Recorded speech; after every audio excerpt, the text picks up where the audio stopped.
Being aggrieved by this judgment and order, the present appeal has been filed. The learned counsel appearing for the appellant submitted that premises belonged to Union of India and were being managed by the appellant administratively under the Public Premises Act. Section 4 of that act permitted a notice of 7 days, which had been given in the instant case.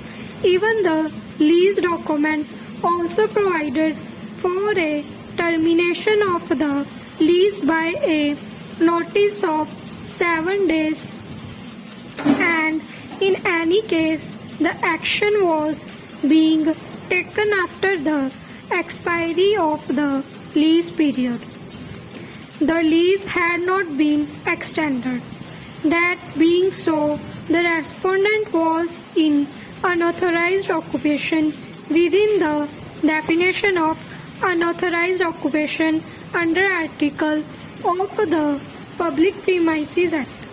He relied upon a number of decisions to contend that the position of lessee holding on under an unregistered deed, which is compulsorily registrable, and a mere demand for possession is sufficient to determine the lease, and non-notice order under section of the Transfer of Property Act was necessary.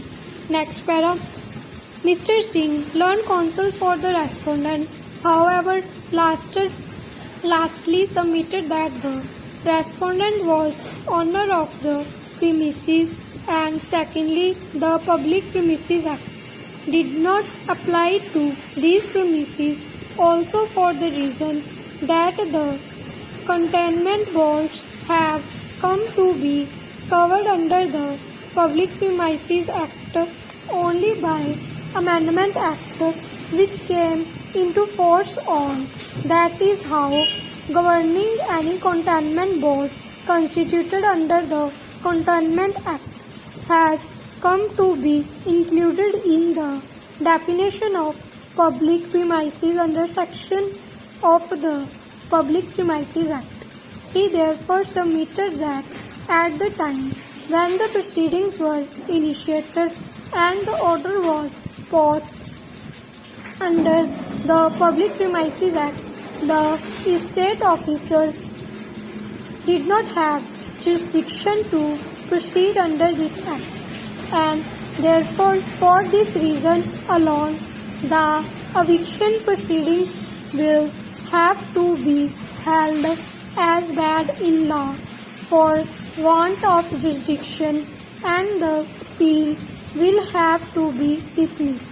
He submitted that this was an issue with respect to having jurisdiction to deal with the subject matter, and the submission can be raised at any stage of proceedings. Next para. We have considered the submission of both the counsel. As far the first submission of Mr. Singh that the premises belong to the respondent is concerned, the same has never been raised any time before. On the record of the present civil appeal, we have the objection filed by the respondent before the estate officer and a copy of the writ petition filed by the respondent. Now where have they claimed that they own the premises? On the contrary, in paragraph of their objection before the estate officer, they have stated that the executive officer of the cantonment board is the secretary and the custodian of the property. In paragraph of the writ petition, they have clearly stated that the hospital building initially belonged to the East India Company and later on had belonged to the Government of India.